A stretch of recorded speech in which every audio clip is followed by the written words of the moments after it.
O'tmishni qayta ko'rib chiqish va uni o'zgartirish. Valeriy Sinelnikovning Dardingni sev kitobidan. 2-qism. Mana yana bir misol.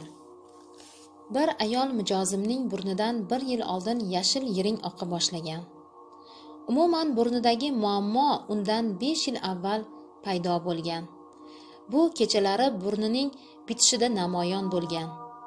O'shanda u mening huzurimda gemopatik davolash kursini olgan edi. Natija yaxshi bo'lgan edi.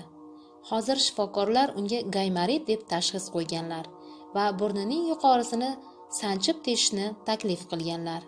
U rad etgan va unga bir vaqtlar yordam berganimni eslab mening oldimga kelgan.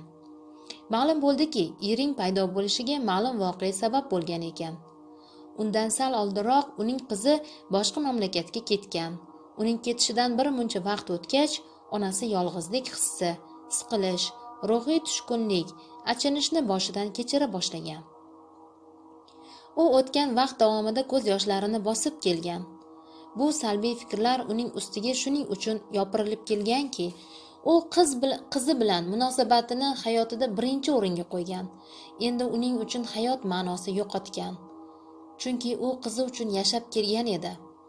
Burnidan oqqan yiring esa yashirilgan tuyg'ular, bosilgan ko'z yoshlari edi.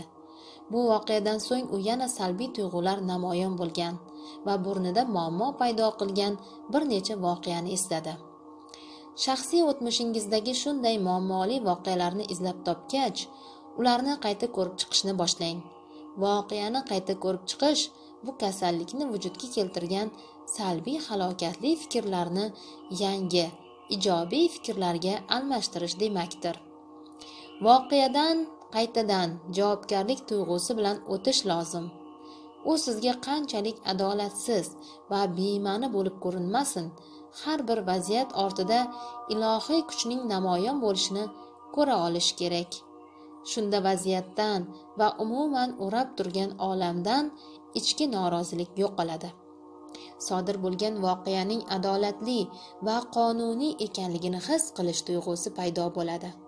Shundagina siz vaziyatni qabul qila olasiz, odamni kechira olasiz va unga minnatdorchilik bildira olasiz.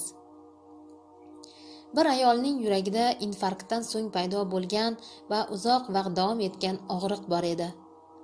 Ong osti bilan aloqa o'rnatib, biz infarktga qahr, nafrat, alam, achinish, qasos olish kabi fikr va tuyg'ular olib kelganini aniqladik. Bu tuyg'ular o'g'lining ajrashishi bilan bog'liq edi. Ayol bu vaziyatni sirayam qabul qila olmagan edi va keliniga nisbatan g'azab va nafrat, o'g'li va nevarasiga achinish yurak og'rig'i bo'lib moddiylashgan edi.